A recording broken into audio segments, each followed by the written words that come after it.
ಆ ಕೇವಲ ಒಂದು ಚಿನ್ನದ ಸರ ಅಂದ್ರೆ ಒಂದು ಮಂಗಳಸೂತ್ರ ಮುರಿದು ಬಿದ್ದ ಪ್ರೇಮ ಕಥೆಯನ್ನ ಕ್ರಿಮಿನಲ್ ಅತ್ಯಾಚಾರದ ಆರೋಪದಿಂದ ಹೇಗೆ ಪಾರು ಮಾಡಬಹುದು? ಈ ಆಳವಾದ ವಿಶ್ಲೇಷಣೆಗೆ ಸ್ವಾಗತ. ನಮಸ್ಕಾರ. ಇಂದು ನಮ್ಮ ಮುಂದಿರೋದು 2025ರ ಸುಪ್ರೀಂ ಕೋರ್ಟ್ ತೀರ್ಪು. ಅದೇ ಆ ಜಸ್ಪಾಲ್ ಸಿಂಗ್ ಕೌರಲ್ ವಿರುದ್ಧ ದೆಹಲಿ ರಾಜ್ಯ ಪ್ರಕರಣ. ಖಂಡಿತ. ಈ ವಿಶ್ಲೇಷಣೆಯಲ್ಲಿ ನಮ್ಮ ಮುಖ್ಯ ಗುರಿ ಅಂದ್ರೆ ಸೆಕ್ಷನ್ 376 ಐಪಿಸಿ ಅಡಿಯಲ್ಲಿ ಸಮ್ಮತಿಯಿಂದ ಕೂಡಿದ ಸಂಬಂಧ ಮತ್ತೆ ಕ್ರಿಮಿನಲ್ ಅತ್ಯಾಚಾರದ ನಡುವಿನ ವ್ಯತ್ಯಾಸವನ್ನ ಅರ್ಥ ಮಾಡ್ಕೊಳ್ಳೋದು. ಹೌದು. ಮತ್ತೆ ಇದು ಕೇವಲ ನಮಗೆ ಸಿಕ್ಕಿರೋ ವರದಿಗಳ ವಾಸ್ತವಾಂಶಗಳ ಆಧಾರದ ಮೇಲೆ ಮಾತ್ರ ಮಾಡ್ತಿರೋದು. ಯಾವುದೇ ರೀತಿಯ ರಾಜಕೀಯ ಒಲವು ಇದರಲ್ಲಿ ಇಲ್ಲ ಅಂತ ಮೊದಲೇ ಸ್ಪಷ್ಟಪಡಿಸ್ತೀನಿ. ನಿಜ. ಕಥೆಯ ಹಿನ್ನೆಲೆ ನೋಡಿದರೆ 2011ರಲ್ಲಿ ಪರಿಚಯವಿದ್ದ ಇಬ್ಬರು ವಿವಾಹಿತರು 2016ರಲ್ಲಿ ಮತ್ತೆ ಭೇಟಿಯಾಗ್ತಾರೆ. ಓಹೋ, ಅಂದ್ರೆ ಅವರಿಬ್ಬರಿಗೂ ಆಗ್ಲೇ ಬೇರೆ ಬೇರೆ ಮದುವೆ ಆಗಿತ್ತು ಅಲ್ವಾ? ಹೌದು, ಮದುವೆ ಆಗಿತ್ತು.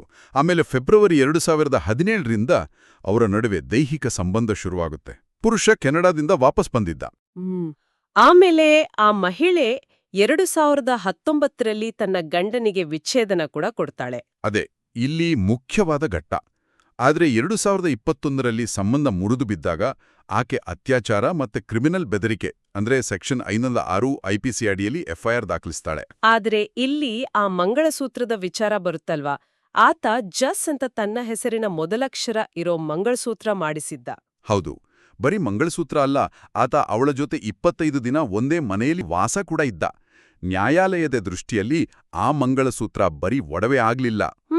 ಅದು ಸಂಬಂಧ ಶುರುವಾದಾಗ ಆತನ ಮನಸ್ಸಿನಲ್ಲಿದ್ದ ನೈಜ ಉದ್ದೇಶವನ್ನ ಸಾಬೀತುಪಡಿಸೋ ಪ್ರಬಲ ಸಾಕ್ಷಿಯಾಗಿತ್ತು. ಅಂದ್ರೆ ಇದನ್ನ ನಾನು ಹೀಗೆ ಅರ್ಥ ಮಾಡ್ಕೋಬೋದಾ? ಆ ಒಂದು ವಾರಾಂತ್ಯಕ್ಕೆ ಸುಮ್ನೆ ತಾತ್ಕಾಲಿಕವಾಗಿ ಹೋಟೆಲ್ ರೂಮ್ ಬುಕ್ ಮಾಡೋದಕ್ಕೂ ಮತ್ತೆ ಭವಿಷ್ಯಕ್ಕಾಗಿ ಒಟ್ಟಾಗಿ ಒಂದು ಮನೆ ಖರೀದಿಸೋದಕ್ಕೂ ವ್ಯತ್ಯಾಸ ಇದೆಯಲ್ವಾ? ಖಂಡಿತ. ತುಂಬಾ ಒಳ್ಳೆ ಹೋಲಿಕೆ ಇದು. ಮನೆ ಕೊಳ್ಳೋದು ಅಂದ್ರೆ ಅಲ್ಲಿ ನಿಜವಾದ ಉದ್ದೇಶ ಇತ್ತು ಅಂತರ್ಥ. ಹೌದು. ಮಂಗಳಸೂತ್ರ ಮಾಡಿಸಿದ್ದು ಕೂಡ ಆತ ಭವಿಷ್ಯದ ಮನೆಯನ್ನ ಕಟ್ಟೋ ನೈಜ ಉದ್ದೇಶ ಹೊಂದಿದ್ದ ಅನ್ನೋದನ್ನ ತೋರಿಸುತ್ತೆ. ಆದ್ರೆ ಈ ಸಾಕ್ಷ್ಯ ಕಾನೂನಿನ ದೃಷ್ಟಿಯಲ್ಲಿ ಅಷ್ಟು ಮುಖ್ಯ ಆಗಿದ್ದು ಯಾಕೆ? ಯಾಕಂದ್ರೆ ಕಾನೂನ್ನಲ್ಲೇ ಆ ಸುಳ್ಳು ಭರವಸೆ ಮತ್ತೆ ಭರವಸೆಯ ಉಲ್ಲಂಘನೆ ನಡುವೆ ಅಗಲಿನಷ್ಟೇ ಸ್ಪಷ್ಟವಾದ ಗೆರೆ ಇದೆ.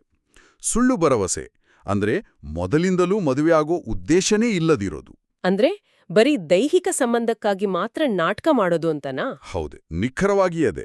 ಆದ್ರೆ ಭರವಸೆಯ ಉಲ್ಲಂಘನೆ ಅಂದ್ರೆ ಆರಂಭದಲ್ಲಿ ಮದುವೆಯಾಗೋ ನಿಜವಾದ ಉದ್ದೇಶ ಇರುತ್ತೆ. ಓಕೆ. ಆದ್ರೆ ಆಮೇಲೆ ಬದಲಾದ ಪರಿಸ್ಥಿತಿಗಳಿಂದ ಅಥವಾ ಬೇರೆ ಕಾರಣಗಳಿಂದ ಆ ಭರವಸೆ ಮುರಿದು ಬೀಳುತ್ತೆ. ಆದ್ರೆ ಇಲ್ಲೊಂದು ಪ್ರಶ್ನೆ ಬರುತ್ತೆ. ಆಕೆ ಅವನಿಗಾಗಿಯೇ ತನ್ನ ಗಂಡನಿಗೆ ಡೈವೋರ್ಸ್ ಕೊಟ್ಟಿದ್ದಾಳೆ, ತನ್ನ ಭವಿಷ್ಯವನ್ನೇ ಪಣಕ್ಕಿಟ್ಟಿದ್ದಾಳಲ್ವಾ? ಹೌದು. ಹೀಗಿರುವಾಗ ಕೊನೆಯಲ್ಲಿ ಆತ ಮದುವೆ ಆಗಲ್ಲ ಅಂದ್ರೆ ಅದು ಆಕೆಯ ಒಪ್ಪಿಗೆಯನ್ನ ಸುಳ್ಳು ಹೇಳಿ ಪಡೆದ ಹಾಗೆ ಅಲ್ವಾ? ಮೇಲ್ನೋಟಕ್ಕೆ ಖಂಡಿತ ಇದು ಅನ್ಯಾಯದ ತರಹನೇ ಕಾಣುತ್ತೆ. ಆದ್ರೆ ಇಲ್ಲಿ ಸುಪ್ರೀಂ ಕೋರ್ಟ್ ನಯೀಂ ಅಹಮದ್ ಪ್ರಕರಣವನ್ನ ಉಲ್ಲೇಖ ಮಾಡಿ ಅದರ ಹಿಂದಿನ ತರ್ಕ ಬಿಡಿಸಿಟ್ಟಿದೆ. ಓಹೋ, ಆ ಪ್ರಕರಣದಲ್ಲಿ ಏನಾಗಿತ್ತು? ಆ 5 ವರ್ಷಗಳ ಕಾಲ ನಡೆದ ಸಂಬಂಧದಲ್ಲಿ ಮಹಿಳೆ ಪ್ರಬುದ್ಧಳಾಗಿದ್ಲು. ಇಷ್ಟು ದೀರ್ಘಕಾಲದ ಸಮ್ಮತಿಯನ್ನ ಕೇವಲ ಒಂದು ತಪ್ಪು ತಿಳುವಳಿಕೆ ಆಧಾರದ ಮೇಲೆ ಇತ್ತು ಅಂತ ಪರಿಗಣಿಸೋಕ್ ಆಗಲ್ಲ ಅಂತ ಕೋರ್ಟ್ ಹೇಳಿದೆ. ಅಂದ್ರೆ ಅವಳಿಗೆ ಯೋಚನೆ ಮಾಡೋಕೆ ಮತ್ತೆ ನಿರ್ಧಾರ ತಗೊಳ್ಳೋಕೆ ಸಾಕಷ್ಟು ಸಮಯ ಇತ್ತು ಅಂತನಾ? ಖಂಡಿತ. ಇಷ್ಟು ದೀರ್ಘಕಾಲ ಸಮ್ಮತಿ ನೀಡಿದ್ದಾಳೆ ಅಂದ್ರೆ ಅದು ಆಕೆಯ ಸಕ್ರಿಯ ಆಯ್ಕೆ ಆಗಿರುತ್ತೆ. ನೈತಿಕವಾಗಿ ಇದು ನೋವು ಕೊಡಬಹುದು, ಆದ್ರೆ ಕಾನೂನಿನ ಪ್ರಕಾರ ಇದು ಮೊದಲ ದಿನದಿಂದಲೇ ಮಾಡಿದ ಕ್ರಿಮಿನಲ್ ವಂಚನೆಯಲ್ಲ. ಅರ್ಥ ಆಯ್ತು. ಆದ್ರೆ ಆ ನ್ಯಾಯಾಲಯದ ಈ ವ್ಯಾಖ್ಯಾನ ಇಷ್ಟು ಸ್ಪಷ್ಟವಾಗಿದ್ರೂ ಈ ನಿರ್ದಿಷ್ಟ ಪ್ರಕರಣ ಕೆಳ ಹಂತದಿಂದ ಸುಪ್ರೀಂ ಕೋರ್ಟ್ವರೆಗೂ ಯಾಕೆ ಬಂತು? ಅಲ್ಲಿ ಸೆಕ್ಷನ್ 227 ಸಿಆರ್ಪಿಸಿ ವಿಚಾರ ಬರುತ್ತೆ. ಈ ಸೆಕ್ಷನ್ನು ಆರೋಪಿಯನ್ನ ಡಿಸ್ಚಾರ್ಜ್ ಅಂದ್ರೆ ದೋಷಮುಕ್ತ ಮಾಡೋ ಪ್ರಕ್ರಿಯೆ ಬಗ್ಗೆ ಹೇಳುತ್ತೆ. ಆರಂಭದಲ್ಲಿ ವಿಚಾರಣಾ ನ್ಯಾಯಾಲಯ ಇದೇ ಮಂಗಳಸೂತ್ರದ ಸಾಕ್ಷಿ ನೋಡಿ ಮೇಲ್ನೋಟಕ್ಕೆ ಇದರಲ್ಲಿ ಅತ್ಯಾಚಾರದ ಅಂಶ ಇಲ್ಲ ಅಂತ ಆತನನ್ನ ದೋಷಮುಕ್ತ ಮಾಡಿತ್ತು. ಓಹೋ, ಆಮೇಲೆ ಹೈಕೋರ್ಟ್ ಅದನ್ನ ರದ್ದು ಮಾಡ್ತಾ? ಹೌದು, ಹೈಕೋರ್ಟು ರದ್ದು ಮಾಡಿ ವಿಚಾರಣೆ ನಡೆಯಲೇಬೇಕು ಅಂತ ಆದೇಶ ಕೊಡ್ತು. ಇದನ್ನ ಸುಪ್ರೀಂ ಕೋರ್ಟ್ ಕಟುವಾಣಿ ಟೀಕಿಸ್ತು. ಯಾಕೆ ಟೀಕಿಸ್ತು? ಆ ಹಂತದಲ್ಲಿ ನ್ಯಾಯಾಧೀಶರು ಏನ್ ಮಾಡ್ಬೇಕಿತ್ತು? ಸೆಕ್ಷನ್ 227ರ ಅಡಿಯಲ್ಲಿ ನ್ಯಾಯಾಧೀಶರು ಕೇವಲ ಮೇಲ್ನೋಟದ ಸಾಕ್ಷ್ಯ ಅಂದ್ರೆ ಪ್ರೈಮಾ ಫೇಸಿ ಮಾತ್ರ ನೋಡ್ಬೇಕು. ಆರೋಪದಲ್ಲಿ ಕನಿಷ್ಠ ಹುರುಳಿದೆಯಾ ಅಂತ ಮಾತ್ರ ಪರಿಶೀಲಿಸಬೇಕು. ಆದ್ರೆ ಅಲ್ಲಿ ಸಂಪೂರ್ಣ ವಿಚಾರಣೆ ಮಾಡೋ ಹಾಗಿಲ್ವಾ? ಖಂಡಿತ ಇಲ್ಲ. ಸುಪ್ರೀಂ ಕೋರ್ಟ್ ಸ್ಪಷ್ಟವಾಗಿ ಹೇಳಿದೆ, ಅಲ್ಲಿ ಮಿನಿ ಟ್ರಯಲ್ ಅಂದ್ರೆ ಸಣ್ಣ ಮಟ್ಟದ ವಿಚಾರಣೆ ಮಾಡುವಂತಿಲ್ಲ ಅಂತ. ಪ್ರತಿಯೊಂದು ಸಾಕ್ಷಿವನ್ನ ಅಡ್ಡಪರೀಕ್ಷೆ ಮಾಡೋ ಅಧಿಕಾರ ಆ ಹಂತದಲ್ಲಿ ನ್ಯಾಯಾಧೀಶರಿಗೆ ಇಲ್ಲ. ಹೌದು. ಹಾಗಾದ್ರೆ ಈ ಸಂಪೂರ್ಣ ವಿಶ್ಲೇಷಣೆಯಿಂದ ಕಲಿಬೇಕಾದ ಪ್ರಾಯೋಗಿಕ ಪಾಠಗಳು ಏನು? ವಕೀಲರಿಗೆ ಆರಂಭಿಕ ಉದ್ದೇಶ ಸಾಬೀತುಪಡಿಸೋ ಸಾಕ್ಷ್ಯಗಳು ಮತ್ತೆ ಸರಿಯಾದ ಡ್ರಾಫ್ಟಿಂಗ್ ಎಷ್ಟು ಮುಖ್ಯ ಅಂತ ತಿಳಿಯುತ್ತೆ ಅಲ್ವಾ? ನಿಜ. ಜೊತೆಗೆ ಜನಸಾಮಾನ್ಯರಿಗೂ ಇದೊಂದು ವಾಸ್ತವಿಕ ಪಾಠ. ಭಾವನಾತ್ಮಕವಾಗಿ ಮುರಿದುಬಿದ್ದ ಪ್ರತಿಯೊಂದು ಸಂಬಂಧವೂ ಕ್ರಿಮಿನಲ್ ಅಪರಾಧ ಆಗೋದಿಲ್ಲ. ಹೌದು.